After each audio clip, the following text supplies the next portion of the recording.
We are used to seeing war as lines on a map, territory gained, territory lost. But war is not only measured in kilometers.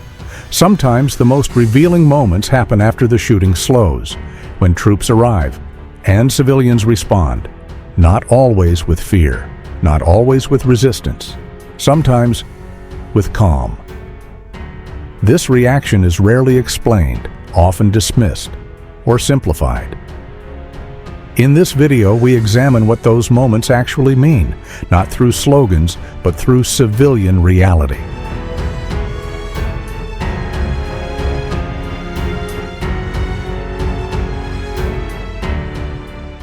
When armed forces enter a city, the expectation is predictable: fear, flight, resistance.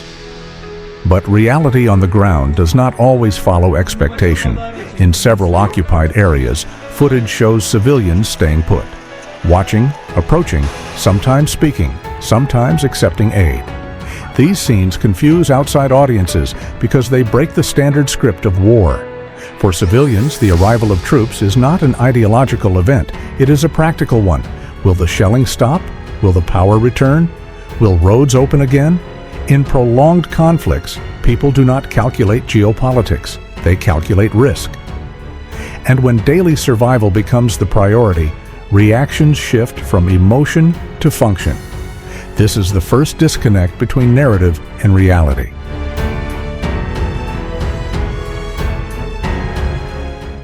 While attention often focuses on frontline movements, the rhythm of war is increasingly set by strikes far from the battlefield.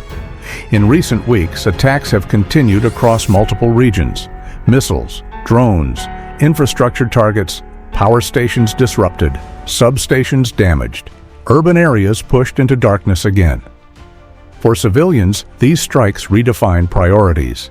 Safety is no longer about who controls the flag.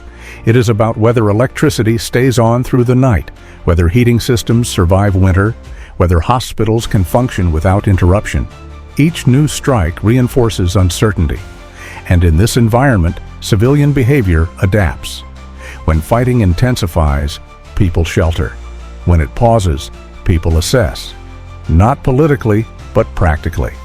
This is why moments of relative calm, even under new control, can change civilian responses. Not because attacks disappear, but because their frequency, predictability, and proximity shift. Recent strikes remind civilians of one core reality: modern war reaches everywhere, and when it does, survival logic overtakes ideology.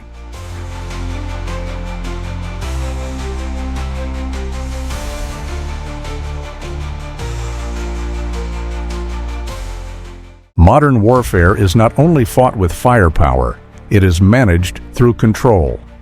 After strikes reshape the environment, what follows matters just as much as what preceded them. Roads are secured, checkpoints appear, movement is regulated. These actions are often described purely in military terms, but for civilians, they change daily life. Traffic flows again. Supplies arrive on schedule. Curfews create predictability, even if restrictive. This is where perception shifts. Not because civilians forget the war, but because uncertainty becomes organized. From a strategic standpoint, this is intentional.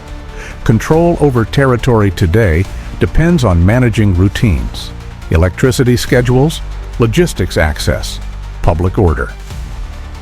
For civilians exhausted by repeated disruption, order, even imposed, can feel stabilizing. This does not equal loyalty. It reflects adaptation. And adaptation is one of the most powerful and least discussed forces in prolonged conflict. There is no single civilian response in war. There never is. Some people cooperate openly, some keep their distance, others disappear from view entirely. Silence becomes a shield. Routine becomes a survival tactic. For many civilians, public identity fades. Private life takes over. Decisions are no longer made in rallies or statements, but in kitchens, basements, and quiet conversations. Who speaks? Who stays silent? Who leaves? Who remains? These choices are not ideological checklists. They are risk calculations. This diversity is uncomfortable for outside observers because it resists simplification. But war reshapes societies unevenly, and civilian behavior reflects that reality. From afar, war is described in clear categories: liberation, occupation, victory, loss. But civilians do not live inside categories. They live inside consequences. Electricity that works one day and fails the next. Schools that open, then close again. Hospitals that function only if fuel arrives. For civilians, legitimacy is not abstract. It is practical. Who keeps water flowing? Who controls security at night? Who prevents chaos from returning? This does not erase political identity, but it reshapes daily acceptance.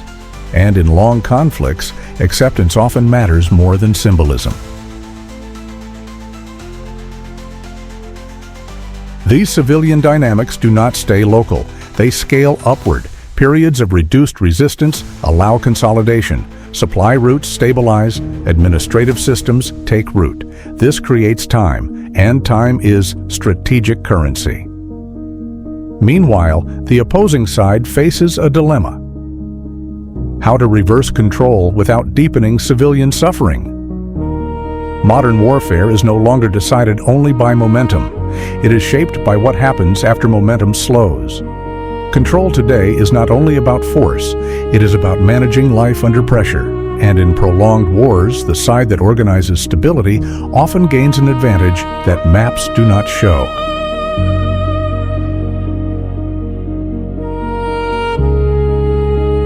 The war in Ukraine is often explained through movement, advances, withdrawals, front lines. But the deeper story unfolds where cameras linger the least: in civilian homes, in daily routines, in choices made without applause. When civilians adapt, it does not mean they surrender belief. It means they prioritize survival. This reality challenges simple narratives. Because modern war is no longer only about who controls territory, but about who manages life when control changes. Stability, even temporary, shapes perception. Order influences acceptance. And acceptance, over time, carries strategic weight. This does not make the war moral or just. It makes it human. Understanding conflict today requires more than taking sides. It requires recognizing how people live inside the consequences of decisions they did not choose. If you value analysis grounded in reality rather than slogans, consider supporting this channel. Like the video, share it with others who value critical thinking, and subscribe for more calm, in-depth discussions on global conflicts. This content is produced for educational and analytical purposes. It reflects open-source information and independent interpretation. It does not represent any government, military, or political institution. Disagreement is welcome, as long as it remains thoughtful and respectful. Because in an increasingly noisy world, clear thinking remains one of the rarest forms of strength. Thank you for watching. See you in the next analysis.